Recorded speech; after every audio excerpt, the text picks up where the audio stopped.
Let's talk today about when you should start on Amazon, because starting on Amazon is not a question about should I start there, but rather when and why. For that, we will go over 3 simple metrics that cover everything.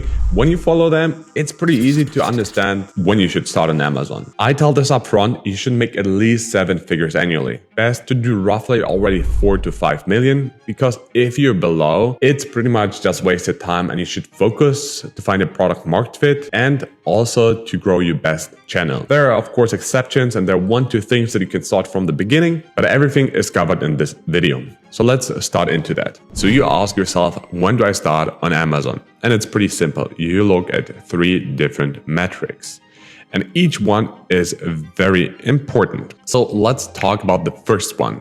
It's branded search volume. And to be honest, when nobody's searching your name, it will be a very hard channel on Amazon. So I would never recommend starting there if nobody's searching for you. And it's pretty easy to check. You go to Amazon and type your brand name in. In this case, I typed in AG1 as an example. AG1 itself has 70,000 search volume based on Helium 10. And Helium 10 in this case is just a plugin. Get it, it costs $100 a month. It's really worth it. And then you have also all the long tails. So you see, you will have roughly like 100,000 searches a month just based on all the long tails. And then there's one important thing to check, and it's about the sales volume. You can do this also with Helium 10. You can sort it with parent level. I'll recommend just taking out the sponsored product, so it's a little bit cleaner. And you see here like greens, or how we Germans would say it, greens. 5.6 millions. AG1 is doing itself 1.5, and then Bloom Nutrition, which is basically AG1 and different, 1.5 million. If you're not here as AG1, basically all your search volume will go to Bloom Nutrition because it's very similar and they will have a sales spike. Of course, branded search volume has a very high conversion rate on your own keywords, but if you're just not there and somebody provides the same value, it's pretty easy for a customer to go to another brand. The second thing that we have to check is the counterfeit problem. This problem occurs when somebody is, for example, selling a fake product. So this happens a lot. So you scale really hard on Meta, somebody sees your product, they source it from China in a very bad quality, or some Chinese factories just go on Amazon and sell the exact same product. The customer will get probably completely different product, not even your packaging. This has a huge backlash on your brand itself, because like if I have a bad brand experience from the brand, I just not buy there again, at least not on the website or not on Amazon. So this is a huge problem. When you're scaling and you have a lot of brand search volume, then typically you have a lot of fake products, you have a lot of resellers. And of course, there's a second problem if you're not on Amazon yourself, that basically somebody can go to your funnel and say like, oh, they're like buy 3, get 3 for free, which is very typical. They just have a super good price. They go to Amazon and resell each product individual. When this happens, they will always get the buy box. At the beginning, this is not problematic.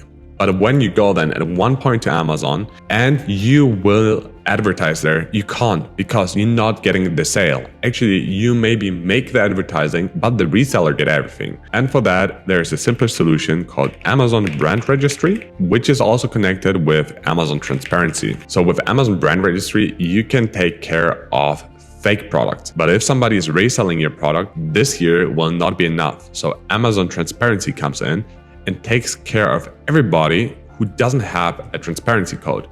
It's literally the only way to protect against resellers that buy cheap on your Shopify from different funnels and want to resell on Amazon. Why? Because it's a legit business, and Amazon Transparency basically says like, hey, if you don't have this code on your product, it's not a legit product, we can't accept it, you can't sell it on our platform. And this is how it protects yourself. It's very easy to set up. You just need a fully registered brand. It can be in the US, can be in the UK, and can be in Europe. Just don't take any weird island where you can register it in 1 week, because there are like official countries that Amazon accepts. And again, you can see it pretty much here with the active sellers. So, and when we check it on greens, they have here some sellers and they get the cheapest price, but they are or can be in a price war because they trying to push them down and check Shop Enjoy. It's not the official one. At Greens, when you're here, just do Amazon Transparency. It's a pain maybe in the back end, and yeah, but it's like a one-time setup and then it's done. Of course, these guys, you will never get the transparency code because like they're like 3 times more expensive. But this counts for everybody, right? So we could go over brand, and you will always have resellers. And the only way to protect yourself is like literally only this Amazon transparency. A setup takes time. It will not protect you from day one, but it's the only way to protect your brand long term.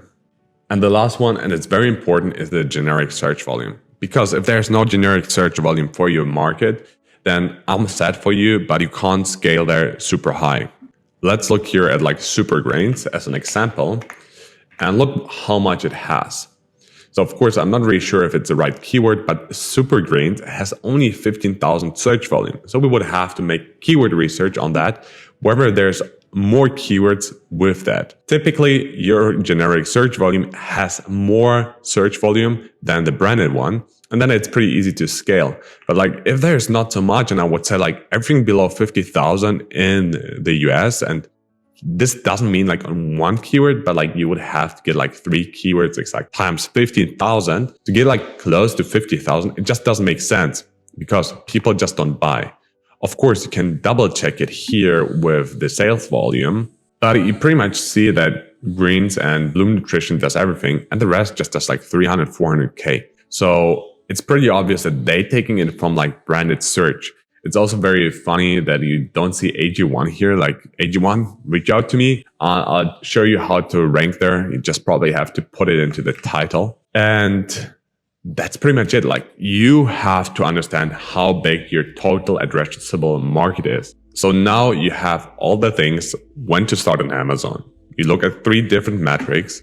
And based on this, you can decide whether it's your fit or not. I'm recording this video on the 8th of May. So like when you look here at quarter to date, it's like, of course it's done because it's not a full quarter. We started here in Q4 in 2025. And we basically grow from like 90K in the first quarter. We launched around 1st of December to like 305K in Q1. And now we're like mid there around like 200K. So it will be at the end roughly like 400K with like 120K in net profit. This is after Amazon cost, after advertising cost, after cost of good. It's literally what lands in your pocket. Then another example, this is like month over month. Here was actually the first month in February. January was like, I don't know, 10,000. We just had like 10 days of sales of 5. And month 2 and like March, we hit like 164. Here, the net profit went slightly down.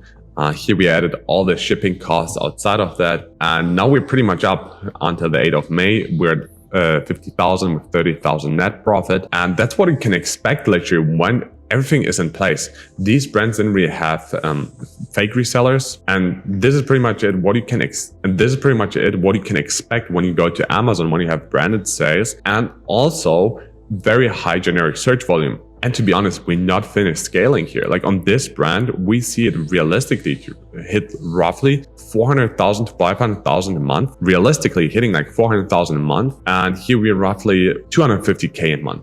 That's a huge chunk for this brand, especially like with the high profit margins, which you don't have on Facebook. It's really a healthy way to scaling because you can bring in or like recycle all the profits from Amazon and add them to your meta scaling, which then boosts your sales again.